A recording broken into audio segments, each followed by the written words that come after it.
Dans la douleur, elles étaient là pour lui. Samedi 10 février 2024, Emmanuel Philibert de Savoie a assisté aux obsèques de son père, le prince Victor-Emmanuel de Savoie, décédé quelques jours plus tôt à 86 ans. Particulièrement touché, il a heureusement pu compter sur sa femme, Clotilde Courreau, et ses deux filles Vittoria et Louisa, un trio discret et plein d'élégance derrière lui. La suite après la publicité. La journée a été difficile pour toute la famille, rassemblée pour assister aux obsèques du prince Victor-Emmanuel de Savoie, décédé à 86 ans le 3 février dernier, et Emmanuel Philibert de Savoie, sa femme Clotilde Courreau et leurs deux filles Vittoria, 20 ans, et Louisa, 17 ans, avaient le visage fermé, ce samedi, en arrivant à la basilique de Turin.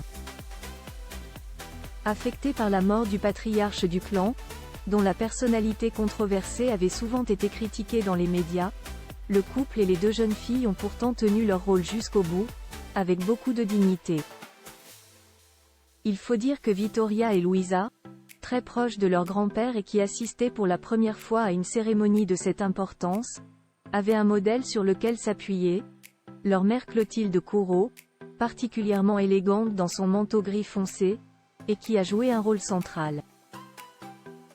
Perchée sur des escarpins à très hauts talons, l'actrice française a en effet soutenu son mari dans la peine avec beaucoup de discrétion, mais est aussi restée près de ses filles, et notamment de sa cadette Louisa, pour les aider à gérer un événement si important. Le visage fermé sous son parapluie, elle n'a d'ailleurs pas hésité à rester en retrait avec elle, avant d'accompagner les deux jeunes filles pour dire un dernier au revoir au cercueil du prince italien. Vittoria et Louisa touchaient véritable sosie de sa maman, Vittoria, qui accompagne désormais de plus en plus son père dans ses fonctions officielles, avait choisi le même manteau gris et long, pour couvrir, elle aussi, un pantalon noir et des escarpins. La jeune Louisa, quant à elle, avait choisi un très long manteau noir pour couvrir une jupe, mais c'est surtout son visage plein de larmes qui a marqué à la sortie de l'église, où environ 200 personnes, dont plusieurs membres de familles royales étrangères, s'étaient rassemblées pour un dernier au revoir.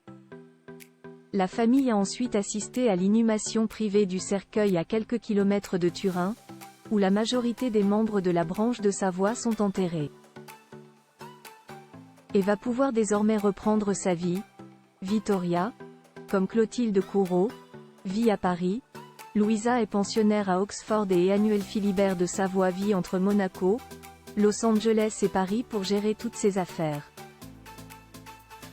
La suite après la publicité. La suite après la publicité.